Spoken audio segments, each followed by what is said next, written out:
حي على الفلاح.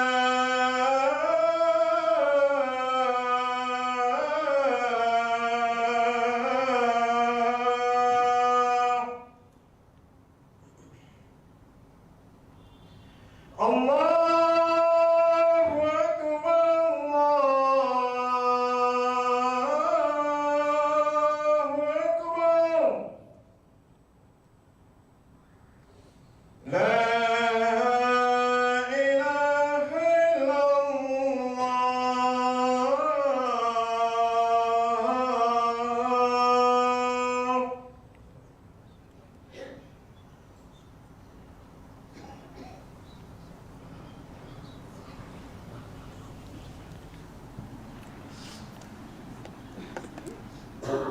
அஸ்ஸலாமு அலைக்கும் வரஹ்மத்துல்லாஹி வபரகாத்துஹு.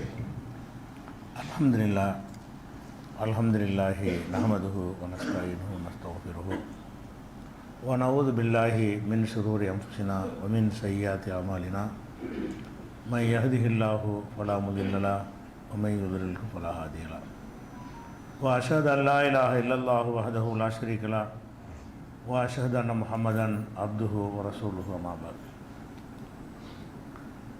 கண்ணியத்திற்குரிய எல்லாம் அல்ல அல்லாஹு ஜல்லஷானஹு தஆலாவின் நல்லடியார்களே, நபிகள் நாயகம் ஸல்லல்லாஹு அலைஹி வஸல்லம் அவர்கள்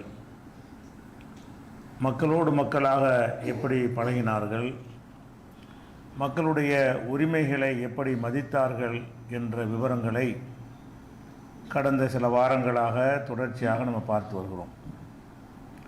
அந்த தொடரில் நபிகள் நாயகம் ஸல்லல்லாஹு அலைஹி வஸல்லம் அவர்கள் ஹுனைன் போரில் சென்ற வாரம் கூட அதை சொல்லியிருக்கிறோம். அந்த ஹுனைன் போரில் வெற்றி பெற்றுவிட்டு திரும்பி வந்த பிறகு அந்த ஹுனைனில் எதிர்த்து போரிட்டவர்கள் என்ன செய்கிறாங்கன்னா திருந்துறாங்க.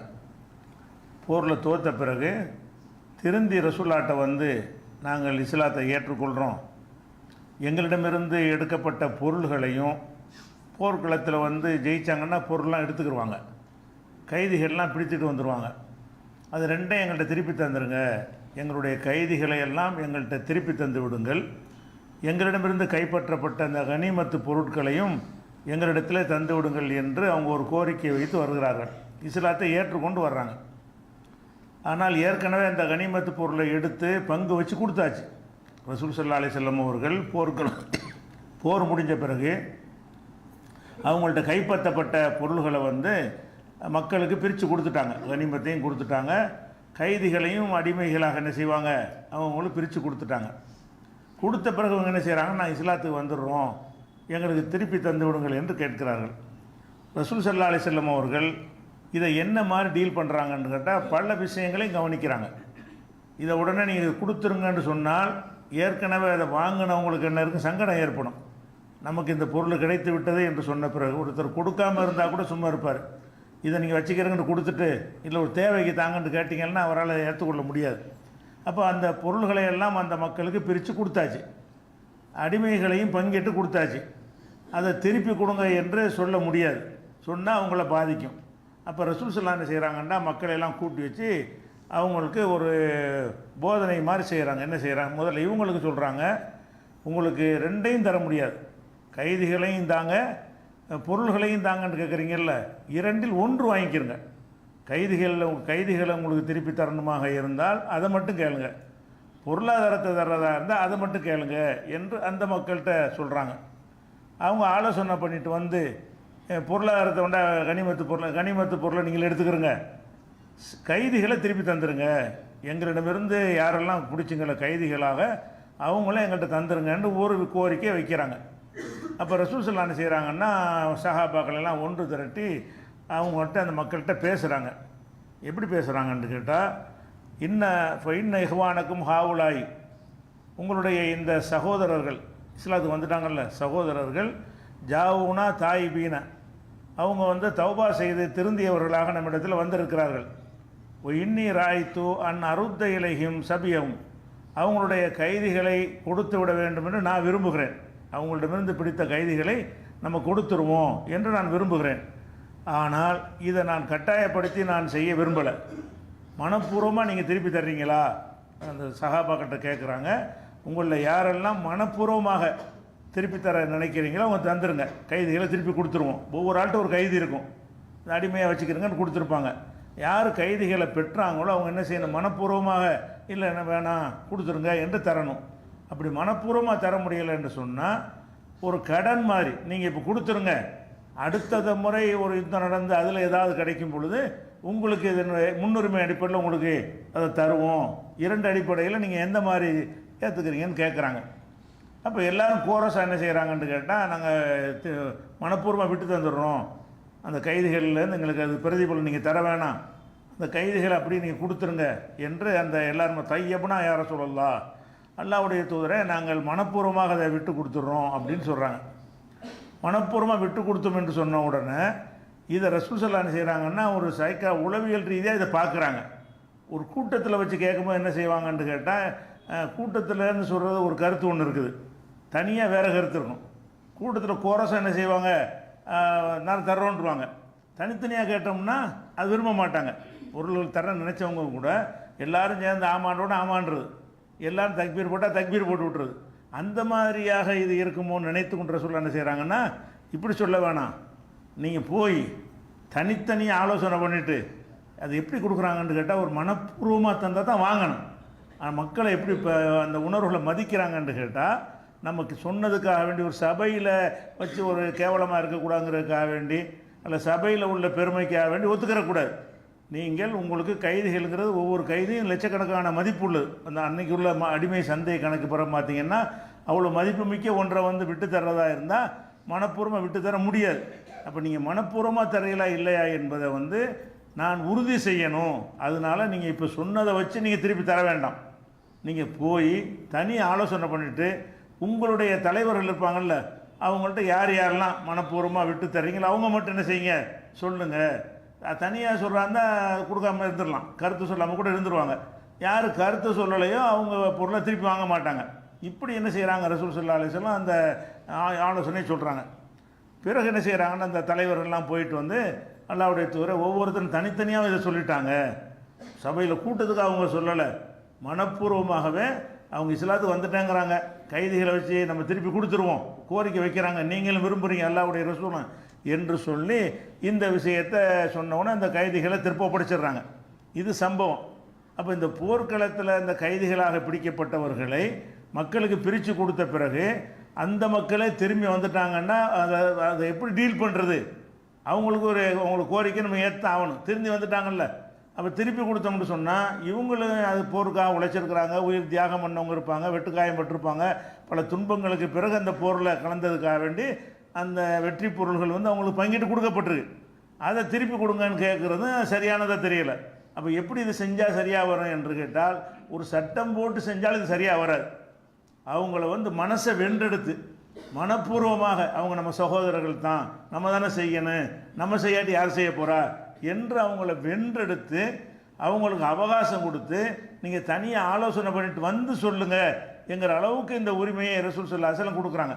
இப்போ மக்கள்கிட்டேருந்து ஒரு கோரிக்கையை சொல்வதாக இருந்தால் அவங்க மனப்பூர்வமாக அதை செய்கிறாங்களா அல்லது ரசூலுல்லாஹ் சொல்கிறாங்களே என்பதற்காக வேண்டி வேண்டா வெறுப்பாக வேண்டி செய்கிறார்களா என்பதையெல்லாம் கண்டறிந்து செய்யக்கூடிய ஒரு பண்பாடு மிக்கவர்களாக ரசூல் ஸல்லல்லாஹு அலைஹி வஸல்லம் இருந்ததை இந்த செய்தி காட்டு. இது புகாரியில் 2607 2608 ஆகிய ஹதீஸுகளில் இந்த சம்பவம் முழுமையாக வந்திருக்கிறது. அதே மாதிரி ரசூல் ஸல்லல்லாஹு அலைஹி வஸல்லம் அவர்கள் இஸ்லாத்தை ஏற்பதற்காக வேண்டி வெளியூர்கள்லேருந்து வருவாங்க. வெளியூர்லேருந்து வந்தாங்கன்னா திருப்பி அங்கே போக இயலாதுல, இஸ்லாத்தில் ஏற்பதற்கு வந்துட்டாங்கன்னா திருப்பி அவன் ஏற்றுக்கிற மாட்டான், ஏறக்குறைய ஹிஜ்ரத் பண்ணி வந்த மாதிரி தான். அப்போ முஸ்லீம் அல்லாத ஊர்களில் இருக்கிறவங்க என்ன செய்வாங்கன்னா இஸ்லாத்தை ஏற்பதற்காக வேண்டி ஒரு ஒரு கூட்டமாக வந்தாங்கன்னா கூட்டமாக அங்கே போய் வாழ்ந்துருவாங்க. அங்கே வாழ முடியாத ஒரு நிலையில் என்ன செய்வாங்கன்னா தனித்தனி நபர்களாக வருவார்கள். வந்தாங்கன்னு சொன்னால் இஸ்லாத்தை ஏற்ற பிறகு அவங்க திரும்பி எங்கேயும் போக இயலாது. அப்போ அவங்களுக்கு என்ன செய்கிறாங்க ரசூல் ஸல்லல்லாஹு அலைஹி வஸல்லம் யார் இஸ்லாத்துக்கு வந்துட்டாலும் சரி அவங்களுக்கு உரிய ஏற்பாடுகளை அவங்க பொறுப்பில் செஞ்சு கொடுப்பாங்க. வெளியூர்லேருந்து வந்துட்டாங்கன்னு சொன்னால் நம்ம தானே அதுக்கு பொறுப்பு. இஸ்லாத்தை ஏற்றுட்டீங்கள, சரி உங்கள் இதை நீங்களே பார்த்துக்கிறங்க, உங்கள் தேவைகளை நீங்களே பூர்த்தி செஞ்சுக்கிறங்க, அல்ல உங்கள் ஊரில் போய் கஷ்டப்படுங்க என்றெல்லாம் சொல்லாமல் ரசூல் ஸல்லல்லாஹு என்ன செய்வாங்கன்னா யார் வந்தாலும் வெளியூர்லேருந்து வந்து அவங்க ரிட்டர்ன் போக முடியாதவர்களாக இருந்தால் அதுக்கு ஏற்ற ஏற்பாடுகளை அவங்களே செஞ்சு கொடுக்குற அளவுக்கு அக்கறை செலுத்துவாங்க. அது மாதிரி ஒரு முக்கியமான சம்பவம் என்னென்னு கேட்டால், ஒரு அடிமை பெண்ணு, கருப்பு நிற அடிமை பெண் வருகிறது. கருப்பு நிற ஒரு அடிமை பெண் வந்து இருந்தாங்க. அவங்க ஒரு வேறு மதீனாவை சேர்ந்தவங்க இல்லை, வேறு ஊரை சேர்ந்தவங்க. அந்த ஒரு வீட்டில் வேலை பார்த்துட்டு இருந்தாங்களா. அந்த அடிமை பெண்ணை வந்து அந்த வீட்டு ஆளுக்கு என்ன செய்கிறாங்கன்னா விடுதலை செஞ்சிடுறாங்க. நீ அடிமையாக இருக்க வேணாம், விடுதலை செஞ்சிடறோம், விடுதலை செஞ்சுட்டு எங்களோட இருந்துக்க, அடிமைங்கிற முறையில் இருக்க வேணான்னு ஒரு நல்ல குடும்பம் தான் அது அப்படின்னு அந்த அந்த அடிமை பெண்ணை வச்சுக்கிட்டாங்க. அந்த நேரத்தில் என்ன செய்யுதுன்னு கேட்டால், அந்த வீட்டார்களுடைய ஒரு சிறுமிக்கு ஒரு நகை மாதிரி அணிந்து என்ன செய்கிறாங்க, வெளியே அனுப்புகிறாங்க. நகைன்னு சொன்னால் தங்க நகை இல்லை, தோல் இருக்குல்ல, அந்த தோலில் வந்து மாணிக்கங்கள்லாம் பதிச்சிருக்கும். அந்த மாதிரி ஒரு நகையை போட்டு என்ன செய்கிறாங்க, வெளியே அனுப்புகிறாங்க. அனுப்பினோன்னே அந்த நகையை கலட்டி அந்த சிறுமி வைத்த உடனே ஒரு பருந்து வந்து என்ன செஞ்சு அதை எடுத்துருச்சு, வச்சுட்டு வெளியே போகுது. பருந்து தூக்கிட்டு போயிடுச்சு. அது யாருக்கும் தெரியாது, பருந்து தான் தூக்கிடுச்சுன்னு இந்த அம்மாவுக்கும் தெரியாது. அப்புறம் அவங்க அதை தேடி பார்க்குறாங்க, காணோம்.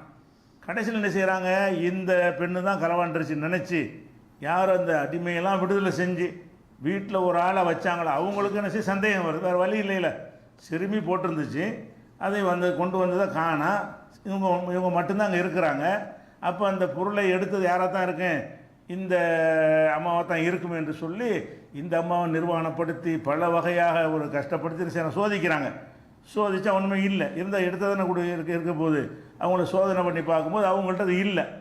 அப்புறம் என்ன ஆச்சுன்னா, கொஞ்சம் நேரத்துக்கு எல்லாம் நின்று கொண்டு இருக்கும் பொழுது அந்த பருந்து வந்து என்ன செய்யுதுன்னு கேட்டால், தூக்கிட்டு போணுச்சு இல்லையா, அப்போ தான் கொண்டாந்து டக்குன்னு அதே இடத்துல போடுது.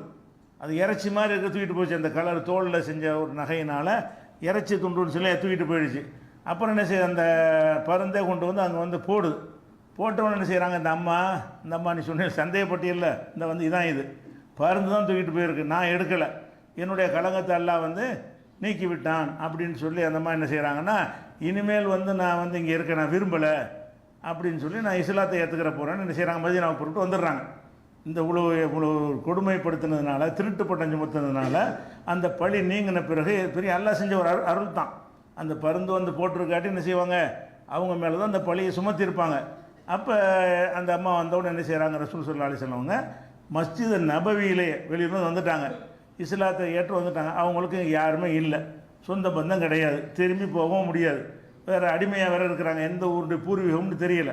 அப்போ இந்த மாதிரி இருக்கும்போது திக்கற்றவர்கள் நினைக்கும் போது ரசூல் ஸல்லல்லாஹு என்ன செய்கிறாங்கன்னு கேட்டால், அவங்களுக்கு தங்குறதுக்காக இப்போ மஸ்ஜித் நபவியில் ஒரு கூடாரம். மஸ்ஜித் நபவின்னு சொன்னால் பள்ளிவாசல் மட்டும் நினைக்கக்கூடாது, பள்ளிவாசலை விட பல 50 மடங்கு இடம் கொண்டு தான் மஸ்ஜித் நபவி. பள்ளிவாசலுக்குன்னு ஒரு இடம் ஒதுக்கிட்டாங்கல்ல, அதை சுற்றி ஏராளமான காலி இடங்கள் அந்த மஸ்ஜித் நபவிக்கு சொந்தமாக இருந்தது. எல்லாம் சேர்த்து தான் மஸ்ஜித் நபவி. தொழுவதற்கு ஒரு பள்ளிவாசலை கட்டி கொண்டார்கள். மீதி இடங்களில் என்ன இருக்கும்னா, ஜக்காத் ஒரு பக்கம் குவித்து வைக்கப்பட்டிருக்கும், ஆடு மாடுகள் ஒட்டகங்கள் ஜக்காத் வந்து கட்டி போட்டு வச்சுருப்பாங்க. கைதிகளை ஒரு பக்கம், அவ்வளோ பெரிய கடல் மாதிரி இடம், கைதிகளை ஒரு பக்கம் கட்டி போட்டு வச்சுருப்பாங்க. அதே மாதிரி வந்து வழக்கு விசாரணை நடத்துறதுக்குண்டு ஒரு இடம் இருக்கும், அது ஒரு பக்கம் இருக்கும். வீர விளையாட்டு பயிற்சி அதில் தான் எடுப்பாங்க. பள்ளிவாசலுடைய வளாகத்தில் தான் இவ்வளோ வேலைகளுமே அங்கே ரசூல் ஸல்லல்லாஹு அலைஹி வஸல்லம் காலத்தில் நடக்கும். அவ்வளோ பெரிய இடம், அதனால் பெரிய அளவு இடமா இருக்கிறதுனால அவங்களுக்கு ஒரு குடிசையை கூடாரத்தை போட்டு நீங்கள் எங்கே தங்கிக்கிறங்க பாருங்கள், வீடு மாதிரி ஏறக்குறைய என்ன செய்யுங்க, இதுக்குள்ளே நீங்கள் தங்கி கொள்ளுங்கள் என்று அந்த அம்மாவுக்கு அந்த வீட்டை குடிசையை கொடுத்துட்டாங்க. கடைசி வரைக்கும் மௌத்தா போகிற வரைக்கும் என்ன செஞ்சாங்க, அவங்க அங்கே தான் தங்கி இருந்தாங்க. அப்போ வெளியூர்லேருந்து வந்துடுறாங்க, அவங்களுக்கு வசிப்பிடம் இல்லை என்று சொன்னால், பள்ளிவாசல் நிர்வாகங்களில் இன்றைக்கி பார்க்குறோம் எவ்வளோ இடங்கள்லாம் வைத்திருக்கிறாங்க, வீடு இல்லாத மக்கள் நிறைய பேர் இருக்கிறாங்க. அதில் பள்ளிவாசலுக்கு சொந்தமான இடமாக இருந்தால் கூட குடியிருப்பவர்களுக்கு வீடு இல்லைன்னு சொன்னால் அதுக்குரிய ரீசன் இருந்தால் அவங்களுக்கு அதை ஒதுக்கி கொடுக்கலாம் என்பதற்கு அது ஒரு ஆதாரமாக எடுத்துக்கலாம். பள்ளிவாசலுடைய இடம் பள்ளிவாசல் இடம், ஆனால் அந்த அம்மாவுக்கு இடம் இல்லாதனால ஒரு குடிசையை போட்டு கொடுக்குறாங்க. அப்போ இந்த மாதிரி ரசூல் ஸல்லல்லாஹு அலைஹி வஸல்லம் வெளியே இருந்து வரக்கூடியவர்கள் யார் வந்தாலும் சரி அவங்களுடைய நலனை அக்கறை செலுத்துவாங்க. வந்துட்டீங்கள உன் பொறுப்பு நீனா பார்த்துக்க என்று சொல்லலை, ஆள் சேர்க்கறது மட்டும் பார்க்கலை. அவங்கள வந்து இது நம்ம தான் சுமந்து ஆவணம். எங்கேருந்து அதை கொடுக்குறாங்க, பள்ளிவாசலுக்கு சொந்தமான இடத்திலிருந்து அவங்களுக்கு வீடு கொடுக்குறார்களேங்கிற ஒரு விஷயத்தை பார்க்கணும். இது புகாரியில் 439வது ஹதீஸில் இடம்பெற்றிருக்கிறது. இப்படி வந்து ரசூல் ஸல்லல்லாஹு அலைஹி வஸல்லம் அவர்கள் எல்லா விதமான பிரச்சனைகளையும் அவங்கள சார்ந்திருக்கிற யார் கஷ்டப்பட்டாலும் சரி அனைத்துலேயும் கவனம் செலுத்தி மக்கள் விஷயத்தில் வந்து நம்ம தான் அதை செஞ்சு கொடுக்கணும் என்பதில் கூடுதல் கவனம் செலுத்தியிருக்கிறார்கள். அதே மாதிரி ஒரு சம்பவம் என்னென்னு கேட்டால், இது புகாரில் 421வது ஹதீஸில் வரக்கூடிய ஒரு சம்பவம். ரசூல் ஸல்லல்லாஹு அலைஹி வஸல்லத்துக்கு வந்து பஹ்ரைன் பகுதியிலிருந்து ஜக்காத்து பொருள்லாம் வசூலித்து வருகிறது. அவங்க ஆட்சி பொறுப்பு ஏற்ற பிறகு ஒவ்வொரு பகுதிக்கும் பொறுப்பாளரை நியமிப்பாங்க வசூல் பண்ணுறதுக்கு. அவங்க ஜக்காத்துகள்லாம் திரட்டிக்கிட்டு என்ன செய்வாங்க, கொண்டு வந்து இங்கே ஒப்படைப்பாங்க. அதில் பஹ்ரைன் பகுதியிலேருந்து வந்தது தான் அதிகமான பொருள். மதீனா ரசூலுல்லாஹ்வுக்கு வசூலித்து வந்த பொருள்கள்லையே யமனு பல நாட்டுக்கு பல பகுதிகளுக்கு அனுப்பியிருக்கிறாங்க. பஹ்ரைன்லேருந்து என்ன செய்யுதுன்னு கேட்டால் ஏராளமான செல்வங்களை வந்து கொண்டு வர்றாங்க. செல்வங்கள்னால் என்ன, பேரிச்சம்பழமாக இருக்கும் அல்லது கால்நடைகளாக இருக்கும், எவ்வளோ பொருள்களாக இருக்கும், கொண்டு வந்து கூட்டுறாங்க. அப்புறம் அந்த பொருள் வந்தோடனே ரசூலுல்லாஹ் சொன்னாங்க, உன்சுருஹு மஸ்ஜிதி, பள்ளிவாசலில் அதை பரப்பி விட்டு வைங்க. எல்லாத்தையும் கொண்டு வந்ததெல்லாம் என்ன செய்யுங்க, பள்ளிவாசலில் மூட்டையாக இருக்கும்ல, அதை பரப்பி விட்டு என்ன செய்யுங்க, எல்லாம் தெரிகிற மாதிரி பரப்பி வையுங்கள் என்று சொல்லிவிட்டு, அதுதான் ரசூலுல்லாஹ்வுக்கு வந்த வெளியூர்லேருந்து வந்த பொருள்களில் அதிக அளவு. இப்போ வந்தது கிடையாது. அவ்வளோ மக்கள் ஜக்காத்து வாரி வாரி கொடுத்து பஹ்ரைன்லேருந்து நிறைய பொருள் வந்துருச்சு. அப்போ ரசூல் ஸல்லல்லாஹு அலைஹி வஸல்லம் அதை கண்டுகொள்ளாமல் என்ன செய்கிறாங்க, தொழுகைக்கு போயிட்டாங்க. தொழுது வந்த உடனே அந்த இடத்துல உட்காந்துட்டு என்ன செஞ்சாங்கன்னா, யார் யாருக்கு வேணுமோ வந்து எடுத்துக்க, வேணுங்கிறத அவங்க எடுத்தது கொடுக்கறதில்ல. எப்படி முடிவு செய்கிறாங்கன்னா, உங்களுக்கு எவ்வளோ தூக்க முடியுமோ தூக்கிடுங்க. அவங்க எடுத்து போகிற அளவுக்கு ஒரு ஆள் வந்து தன்னால் எவ்வளோ எடுத்து செல்ல முடியுமோ அந்த அளவுக்கு நீங்கள் எடுத்துக்கிறங்க என்று ரசூல் ஸல்லல்லாஹு அலைஹி வஸல்லம் அறிவிக்கிறாங்க. அறிவிச்சோன்னு ஒவ்வொருத்தரும் வந்து தனக்கு தூக்க முடிஞ்ச அளவுக்கு என்ன செய்கிறாங்க, அள்ளிட்டு போகிறாங்க. பேரிச்சம்பழம் அது அள்ளிட்டு போகிறாங்க. அப்போ ரசூலுல்லாஹ்வுடைய பெரிய தகப்பனார் அப்பாஸ் வர்றாரு. அவர் என்ன செய்கிறாரு, அல்லாஹ்வுடைய தூதரை எனக்கும் கொடுங்க. எல்லாத்துக்கும் பொதுவாக தான் ரசூலுல்லாஹ் கொடுக்குறாங்க, அது கேட்காம அவர் எடுத்துருக்கலாம். இருந்தாலும் அவர் கேட்குறாரு. ரசூலுல்லாஹ்ட்ட வந்து யார் சொல்ல, எனக்கு இதுலேருந்து கொஞ்சம் கொடுங்கன்னொன்னே எடுத்துக்க அப்படிங்கிறாங்க. அவர் என்ன செய்கிறாருன்னா, அதுக்கு ஒரு ரீசன் சொல்கிறார். எனக்கு கூடுதலாக தாங்க, எவ்வளோ நாள் எடுத்துகிற சொல்லிட்டாங்க. ஏன்னு கேட்டால், நான் ஏற்கனவே வந்து அரசாங்கத்துக்கு பெரிய அளவில் நான் பணம் கொடுத்துருக்குறேன். எப்படி கொடுத்துருக்குறேன், பத்ர் போரில் வந்து இவர் அந்த பக்கம் நின்னார். யார், அப்பாஸ். ரசூலுல்லாஹ்வுடைய பெரிய தகப்பனார் அப்பாஸ் அவர்கள் வந்து பத்ர் போரில் எதிரி கூட்டத்தில் இருந்தார். அப்போ கைதியாக அவர் பிடிக்கப்படுறார். அப்பாஸை பிடிக்கப்படுறார். அப்பாஸோடு சேர்ந்து அக்கீலுங்கிற அலி ரலியல்லாஹுடைய சகோதரர் அவரே அவர் அந்த பக்கம் இருக்கிறார். அவரே என்ன செய்கிறாங்க, கைதியாக பிடிக்கிறாங்க.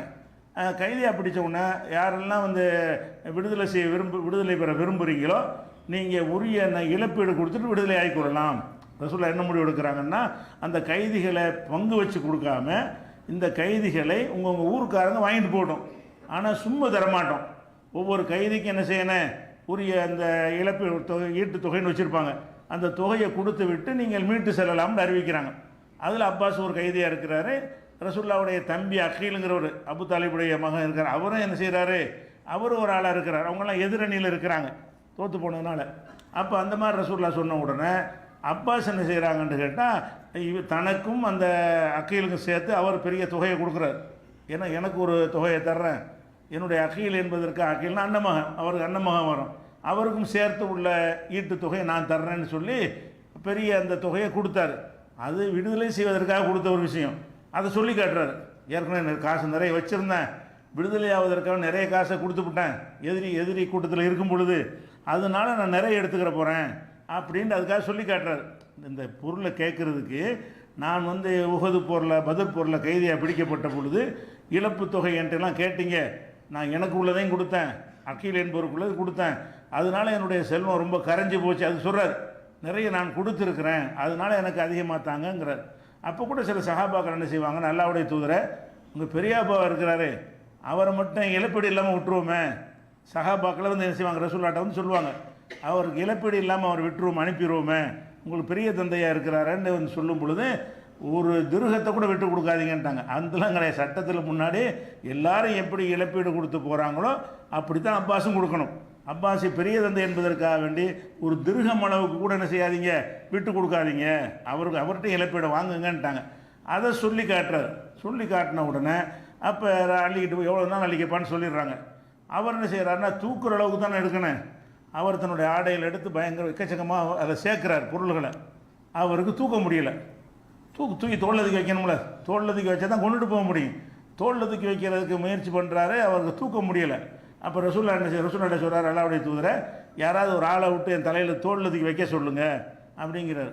நீ உனக்கு தூக்க முடிஞ்சாலும் தூக்கலாம், வைக்க முடியாது அப்படிங்கிறாங்க. இல்லை நீங்களாம் அதை தூக்கி வைங்க அப்படின்னு சொல்கிறாரு. அதுவும் ரசூலுல்லாஹ் முடியாதுன்ட்டாங்க. ஒரு ஆள் அவரவருக்கு ஏன்றதை அவங்க எடுத்துக்கிறணும். நீ வந்து தூக்கி வச்ச போகிறதுனா எல்லாத்துக்கும் செய்யலையில, எல்லாருக்கும் அது மாதிரி செஞ்சிருந்தா இவருக்கு செஞ்சுருக்கலாம். அவரவர் தன்னால் தூக்க முடிஞ்ச அளவுக்கு தூக்கிக்கிறங்கன்றவன என்ன செய்கிறார், கொஞ்சம் குறைக்கிறார். அப்பவும் தூக்க முடியல. இப்போ எவ்வளோ அழியிருப்பாருன்னு பாருங்கள். கொஞ்சம் குறைக்கிறாரு, அப்புறம் தூக்கி பார்க்குறாரு, அப்பவும் தூக்க முடியல. அப்போ இப்போவாச்சும் தூக்கி விடுங்க, உனக்கு தூக்கம் ஏண்ட அளவுக்கு தூக்க, நானும் தூக்க மாட்டேன், தூக்குறதுக்கு யாரையும் துணைக்கு அனுப்ப மாட்டேங்கிறாங்க. கடைசியில் 3 தடவை குறைச்சிட்டு அப்புறம் தூக்க முடிஞ்ச அளவுக்கு வந்துருச்சு. அதை தூக்கி வச்சுட்டு போகிறாரு. அப்போ ரசூல் என்ன செய்கிறாங்க, இவருடைய இந்த பேராசையை பார்த்து தூக்க முடியாத அளவுக்கு, தூக்கி வச்சா கூட தூக்க முடியாத அளவுக்கு என்ன செய்ய அதிகமாக சேர்த்துருக்கிறார். அதை நினச்சி ஆச்சரியமாக ரசூல்லா வந்து அது பார்த்து கொண்டிருந்தார்கள்ங்கிற இந்த ஒரு செய்தி புகாரியில் 421 ஹதீஸில் வருகிறது. இதில் என்ன கவனிக்கிற விஷயம் என்னென்னு கேட்டால், ரசூல்லா அந்த உட்காந்துருந்தாங்கல்ல, அப்போ எந்திரிக்கும் பொழுது ஒரு பொருள் கூட மிச்சம் இல்லை. அதே ஹதீஸில் வருது. ஆளாளுக்கு எடுத்துகிட்டு போனவரை பார்த்தோம்னா எதுவுமே மிச்சம் கிடையாது. அப்போ இந்த ஒரு செய்தியில் வந்து பல விஷயங்களை நம்ம அறிந்து கொள்ள முடியுது. முதலாவது விஷயம் என்னென்னு கேட்டால், அவங்க இந்த பொருளாதாரம் வந்து குவிஞ்ச உடனே அதை வைத்து கொண்டு என்ன செய்வாங்கன்னு கேட்டால், ஆள் பார்த்து அப்படி தானே செய்வாங்க. ஆள் பார்த்து என்ன செய்வாங்க, அந்த அவருக்கு இவருக்கு ஒன்று தீர்மானிப்பாங்க. ரசூல்லா தீர்மானம் எப்படி இருந்துச்சு, உங்களுக்கு தூக்குற அளவுக்கு எடுத்துக்கிறங்க. அந்த உரிமை எப்படி கொடுக்குறாங்க, உனக்கு எவ்வளோ தூக்க முடியுமோ அவ்வளோ எடுத்துக்கன்னு சொல்லி அனைவருக்கும் ஒரு பொதுவான உரிமையை வழங்குகிறார். அந்த அளவுக்கு அதிகமாக பொருள் இருக்குது, உங்களுக்கு ஏண்ட அளவுக்கு தூக்கிட்டு போங்க என்று சொல்கிறாரு. அந்த ஒரு விஷயத்தில் வந்து அந்த ரசூல்லாவுடைய அந்த தாராளத்தன்மையும் ஆள் பார்த்து கொடுப்பாங்க இல்லையா, அந்த தன்மை இல்லைங்கிறதுக்கு ஒரு எடுத்துக்காட்டாக இருக்கிறது. அதை விட என்ன செய்கிறாங்கன்னு கேட்டால், அவங்களுடைய பெரிய தகப்பனாருக்கு அந்த சம்பவம் சேர்த்து சொல்லப்படுது. அவர் என்ன செய்கிறார், இந்த பத்ர் போரில் கைதியாக பிடிக்கப்பட்ட பொழுது அவருக்கு சலுகை கொடுக்கணும்னு சஹாபாக்கள் சொல்கிறாங்க. ரசூல்லா ஒத்துக்கிற மாட்டேங்கிறாங்க. அவங்களுடைய பெரிய தகப்பனாருங்கிற வகையில் அவங்க விட்டுருவோம், இழப்பீடு வாங்க வேணாம், உங்கள் பெரியாப்பா இருக்கிறாரு அப்படின்னு சொல்லி கேட்கும் பொழுது கூட ஒரு திருகத்து கூட சலுகை கிடையாது.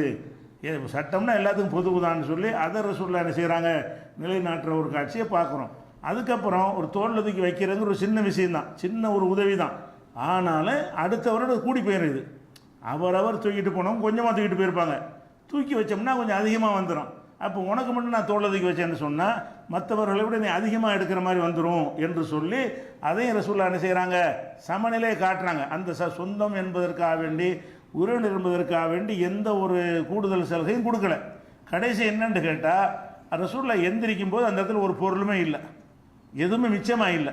அப்போ சேர்த்து வைக்கிறது, நாளைக்கு வைக்கிறது, நாளை கழிச்சு வைக்கிறது, தனிப்பட்ட மனிதனுக்கு வச்சுக்கிடலாம். பொதுவான நிதிகள் வந்து குவியும் பொழுது மக்களுக்கு என்ன செய்யணும், உடனே கொடுத்துடணும், வச்சுக்கிற தேவை கிடையாது. நாளைக்கு வந்தால் நாளைக்கு கொடுத்துக்குருவோம், மறுபடியும் வந்தால் மறுபடியும் கொடுத்துக்குருவோம். அதை சேர்த்து வச்சு குவிச்சு வைக்கணும். அந்த மாதிரியாக ஜக்காத்து பொருள்கள் என்ன செய்ய மாட்டாங்க, அந்த எடுத்து வைத்துக் கொள்ள மாட்டார்கள். வந்தோடனே அப்போ விநியோகம் பண்ணி விடுவார்கள். எந்த அளவுக்குன்னா, ஒரு நாள் வந்து ரசூல்லா வந்து தொழுகைக்கு வந்து நிற்கிறாங்க, காமத்து சொல்லியாச்சு, தொழுகை ஆரம்பிக்கிற நேரமாச்சு. உடனே அப்படி நில்லுங்க, அந்த வர்றேன் அப்படின்னு என்ன செய்கிறாங்க, சலாம் கொடுத்த உடனே என்ன செய்கிறாங்க, அப்படி நில்லுங்க, இந்த வர்றேன்னு போகிறாங்க. போயிட்டு கொஞ்சம் நேரஞ்சுன்னு வர்றாங்க. எதுக்காக நான் போனேன்னு தெரியுமா, ஒரு வெள்ளி கட்டி ஒன்று ஜக்காத்து பொருள் வந்து வீட்டில் இருந்தது, அதை வந்து விநியோகம் பண்ணாமல் இருந்துருச்சு. அதை விநியோகம் பண்ணாமல் நான் வந்து தொழுகை அது மனசில் எனக்கு உறுத்தி கொண்டே இருந்தது. அதனால் அதை போய் அந்த வெள்ளி கட்டியை விநியோகம் பண்ணிட்டு வர்றேன். அப்போ ஜக்காத்து பொருள் என்பது வைத்து கொள்ளவே கூடாது. நம்ம என்ன செய்கிறாங்கன்னா, ஜக்காத்து பொருளை திரட்டி வைத்து கொண்டு அவங்க தேவைக்கு அளவு கொடுக்கக்கூடிய வகையெல்லாம் பார்க்குறோம். ரசூல் ஸல்லல்லாஹு அலைஹி வஸல்லம் அவர்கள் வந்த காலத்தில் வந்து ஜக்காத்துன்னா வரும் கொடுத்துருவாங்க, எதுவுமே சேர்த்து வைக்கிறது கிடையாது. அதுக்கு வாங்காமல் வேண்டாம், சேரும், வேணுங்கிறவங்களுக்கு எடுத்துக்கிறங்கன்றுவாங்க. எடுத்துக்கிறங்கன்னு சொன்ன பிறகு மூட்டை மூட்டையாக கிடக்கும். அந்த மாதிரி வேண்டாம், அம்பாரமாக குவிந்து கிடக்குமே தவிர கேட்டு வருபவர்களுக்கு இல்லைன்னு சொல்கிற அந்த அம்சமே என்ன செய்யாது. ஜக்காத்து பொருள் இருந்தால் இருக்கிறவரையும் கொடுத்துட்டே இருப்பாங்க. அப்போ ரசூல் ஸல்லல்லாஹு அலைஹி வஸல்லம் அவருடைய அந்த அந்த அணுகுமுறையில் நம்ம என்னெல்லாம் பார்க்குறோம்னு கேட்டால், மக்களுக்கு வந்த காசு இது, நமக்கு எந்த சம்மந்தமும் இல்லை. மக்களுக்காக வந்த காசை மக்கள் விருப்பப்படி தேவைப்படி என்ன செய்யுங்க, எடுத்துக்கிறங்க. அதுக்கு எந்த ஒரு அளவுகோலும் வைக்கலை. மக்கள்கிட்ட கொடுப்பதற்கு இன்னென்ன தகுதியில் உள்ளவங்களுக்கு தான் இது, நம்மளாம் அப்படி தானே செய்கிறோம் நிர்வாகம் பண்ணுறதுக்கு. ரசூல் ஸல்லல்லாஹு அலைஹி வஸல்லம் அவர்கள் அந்த மாதிரி கூட பார்க்காம அனைத்தையும் வாரி வழங்கக்கூடிய ஒரு காட்சியை பார்க்குறோம்.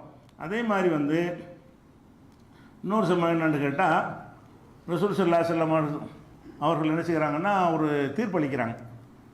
கொடுக்கல் வாங்கல் பிரச்சனை 2 பேருக்கு. அந்த தீர்ப்பளித்தா எப்படி இருக்கு, யாராவது ஒருத்தர் பாதிக்கப்படுவார். 2 பேருக்கு தீர்ப்பளிக்க முடியாதுல்ல, இது உனக்கு எனக்குன்னு சொன்னால் ஏதாவது ஒரு ஆளுக்கு உள்ளே தான் தீர்ப்பளிக்க முடியும். அப்போ பாதிக்கப்பட்டவர் வந்து நெசமாகவே ஒரு அநியாயக்காரராக இருந்தால் பேசாமல் போயிடுவார். அவர் பக்கம் நியாயம் இருந்து தப்பான தீர்ப்பளிச்சிருந்தா இது எனக்கும் உனக்குன்னு வர்றாங்க. யார் நிஜமாக அந்த பொருளுக்கு உரியவர் அவருக்குன்னு தீர்ப்பளிச்சிட்டா பிரச்சனை இல்லை. மாற்றி தீர்ப்பளிச்சுட்டு அவர் கோவம் வரும்ல. அப்போ பள்ளிவாசலுக்கு வெளியே நின்று சத்தம் போடுறாங்க 2 பேர். எப்படி இந்த தீர்ப்பு சரியில்லை, நமக்கு அநீதிழைக்கப்பட்டிருக்குது என்று அந்த பாதிக்கப்பட்டவர் என்ன செய்கிறார், அவர் பாதிக்கப்பட்டிருக்கு ரசூலுல்லாவுடைய தீர்ப்பில். ரசூலுல்லாட்ட வழக்கு வருது, இந்த சொத்து எனக்கு உரியது உனக்கு உரியதுங்கிற ஒரு வழக்கு வருது. ரசூலுல்லா ஒரு ஆளுக்கு தான் தீர்ப்பளிக்க முடியும், ஒரு ஆளுக்குன்னு சொல்லிட்டாங்க. ஆனால் உண்மையில் அவருக்கு உரியதாக இருக்கலை. இவர் இந்த பாதிக்கப்பட்ட என்ன செய்கிறாரு, இது சரியான தீர்ப்பு இல்லை, அநீதிழைக்கப்பட்டுருச்சுன்னு பள்ளிவாசலுக்கு வெளியே இருந்து பயங்கரமான சத்தம் போட்டுக்கிட்டு இருக்கிற காட்சியை ரசூலுல்லாஹ் பார்க்குறாங்க. பார்த்தோன்னு என்ன செய்கிறாங்க, நேராக போய் அதை விளக்குறாங்க, மக்களை திருப்திப்படுத்த பார்க்குறாங்க. மக்களை வந்து என்ன செய்யணும், நம்ம செஞ்ச தீர்ப்பை வந்து அப்படி தான் தீர்ப்பு, ஏற்றுக்கிட்டா ஏற்றுக்க அப்படின்னு சொல்லாமல் அதனுடைய ரீசனை விளக்குறாங்க. போய் என்ன விளக்குறாங்கன்னு கேட்டால், நான் ஒரு மனிதன், இன்னமா ஆன பஷரும், நான் ஒரு மனிதன், இன்னஹு யாத்தீனில் ஹஸ்மு, என்னிடத்தில் வழக்காளிகள் வருவார்கள், பலரும் வழக்கு கொண்டு வர்றீங்க. பல அல்ல பாலக்கும் ஐய கூன அபுலகம் இம்பாலின், சிலர் வந்து சிலரை விட அழகான முறையில் வழக்கு எடுத்து வைப்பீங்க. 2 பேர் எனக்கு உனக்கு வழக்கு போடும்போது ஒருத்தர் நல்ல வழக்கு எடுத்து வைப்பார், ஒருத்தருக்கு வழக்கு எடுத்து வைக்க தெரியாது. நான் மனுஷன் தானே, அந்த வழக்கை தான் பார்ப்பேன், வாதத்தை தான் பார்ப்பேன். அவர் எடுத்து வச்ச விதம் கரெக்டாக தெரிஞ்சிச்சுன்னா அவருக்குரிய நான் சொல்லிடுவேன். உங்களுக்கு இப்போ உங்களுக்குரியதாக இருந்து நீங்கள் சரியாக எடுத்து வைக்கலைன்னா உங்களுக்குரிய சொல்ல முடியாது. ஏன்னா நான் வகையில் எனக்கு அல்லாட்டிருந்து இதுக்கு செய்தி வராது. மனிதன்கிற முறை நான் முடிவெடுக்கணும். மனிதன் என்ற முறையில் வந்து ஒரு பொருள் யாருக்கு உரியது என்பதை என்னால் கண்டுபிடிக்க முடியாது. எப்படி கண்டுபிடிக்க முடியும், வாதத்தை வச்சு கண்டுபிடிக்க முடியும். அந்த அடிப்படையில் தான் நான் ஒரு மனிதன், என்னிடத்தில் வழக்கை கொண்டு வர்றீங்க. அப்படி வரும் பொழுது சில பேர் வந்து அழகான முறையில் வழக்கு எடுத்து சொல்லுவீங்க, சில பேர் வழக்கு எடுத்து சொல்ல முடியாமல் இருப்பீங்க. நான் என்ன செய்வேன், யார் நல்ல வழக்கு எடுத்து வைக்கிறாரோ அதை நம்பி அவர் உண்மை சொல்கிறார் என்று முடிவு செஞ்சு அவருக்கு தீர்ப்பளித்து விடுவேன். அப்படி தீர்ப்பளித்து விட்டால் அவர் நரக நெருப்பைத்தான் என்னிடத்தில் பெற்றுக்கொள்கிறார். உலகத்தில் என்னை ஏமாற்றி நீங்கள் வாங்கிடலாம், ஆகரத்தில் நீங்கள் மாட்டிக்கிடுவீங்க என்று ஒரு எச்சரிக்கை பண்ணி, அவருக்கும் ஒரு எச்சரிக்கை, அந்த தப்பான தீர்ப்பு வாங்கிட்டார்ல அவருக்கும் ஒரு எச்சரிக்கை, இந்த பாதிக்கப்பட்டார்ல அவருக்கு என்ன செய்கிறாங்க, மனிதனுங்கிற இதைத்தான் பண்ண செய்ய முடியும், உனக்குரியது உனக்கு, நீ தான் உனக்குரியதுன்னு சொல்கிற, அவர் அவருக்குரியதுங்கிறாரு. நான் எப்படி முடிவெடுக்க முடியும், உனக்குரியது என்று எனக்கு எப்படி தெரியும், மனுஷன் தானே. வகையில் சிலது அல்ல அறிவித்து கொடுப்போம், இந்த விஷயத்தை வகையில் அறிவிக்கலை, ஒவ்வொரு வழக்குக்கும் அறிவிக்க முடியாது இல்லையா. அது மனிதர்களுக்கு அந்த அதிகாரம் கொடுத்ததுனால அதன்படி தான் ரசூலுல்லாஹ் நடந்துக்கிட்டாங்க. வகையில் வந்து இவருக்கு உரியது என்று வகை வந்தால் ஈஸியாக தீர்ப்பளிச்சுட்டு போயிடலாம். இந்த மாதிரி கேஸுகளுக்கு வகை வரவே இல்லை. இது விசாரித்து அறிவை கொண்டு சிந்திச்சு தான் முடிவெடுத்தாங்க. அப்போ அந்த பாதிக்கப்பட்டவர்களுக்கு ஒரு மனக்குறை இருக்கும் பொழுது எப்படி புரிய வைக்கிறாங்க, நான் மனுஷன்ப்பா, நான் தப்பாக கூட சொல்லிடுவேன், நான் மனுஷன், எனக்கு எப்படி தெரியும் உன்னுடைய பொருள் என்று எனக்கு எப்படி தெரியும், எதை வச்சு நான் முடிவு செய்வேன், நீங்கள் வைக்கிற வாதம் தான், நீ ஒழுங்காக வாதத்தை வச்சுருக்கணும், ஆதாரங்களை அளவு திரட்டி வச்சுருக்கணும், அவனை ஜெயிக்கிற அளவுக்கு நீ என்ன செய்யணும், உன்னுடைய ஆர்குமெண்ட் எடுத்து வச்சுருக்கணும். நான் இந்த வாதங்களை பார்க்குறேன், வாதங்களை கேட்டு இவருக்குரிய தீர்ப்பளிச்சிடுறேன் என்று 2 பேருக்கும் உரிய ஒரு முடிவை சொல்கிறாங்க. எப்படி இவருக்கும் பயங்காட்டுறாங்க. இப்படி ஏமாற்றி என்னிடத்தில் எவனாவது நீங்கள் வாங்கிட்டீங்கன்னு சொன்னால் நீங்கள் நரக நெருப்பை தான் வாங்குறீங்க, சொத்தை வாங்கலை, நரக நெருப்பு கங்கை தான் என்னிடத்தில் பெற்றுக்கொள்கிறேன் என்று சொன்னால் அவருக்கு என்ன செய்யும், உறுத்தும், தப்பாக நம்ம வாங்கிட்டோம், திருந்துறதுக்கு வாய்ப்பு இருக்குது. அந்த ஒரு எச்சரிக்கையும் பண்ணுகிறார்கள். இவருக்கு அறிவுரை சொல்கிறாங்க. இப்போ ரசூலுல்லாஹ் தான் என்ன செய்வாங்க, மனிதர் தானே, வேணும்டா செஞ்சாங்க, அவர் வாதத்தை ஒழுங்காக வச்சுருக்காரு, அதை வச்சு முடிவு எடுத்துட்டாங்க, நமக்கு அநீதிலாம் இழக்கப்படலை, தீர்ப்பு உண்மையில் நமக்குரியதாக இருந்தால் கூட நமக்குரியதாக ஏன் இல்லாமல் போச்சு, நம்ம ஒழுங்காக வைக்கலை, ஒழுங்காக ஆதாரத்தை திரட்டிட்டு போகலை, ஒழுங்காக ப்ரெசென்ட் பண்ணலை, அதனால தான் நமக்கு இந்த பாதிப்பு என்று அவருக்கு உணர வைக்கிற மாதிரி ரசூல் ஸல்லல்லாஹு அலைஹி வஸல்லம் அவர்கள் தீர்ப்பளிக்கிறாங்க. இப்படி எல்லா விஷயத்திலையும் நுணுக்கமாக அவங்க நடக்கிற காட்சியை பார்க்குறோம். இது தொடர்பான இன்னும் சில விஷயங்களை இன்ஷா அல்லாஹ் அடுத்த வாரம் பார்க்கலாம்.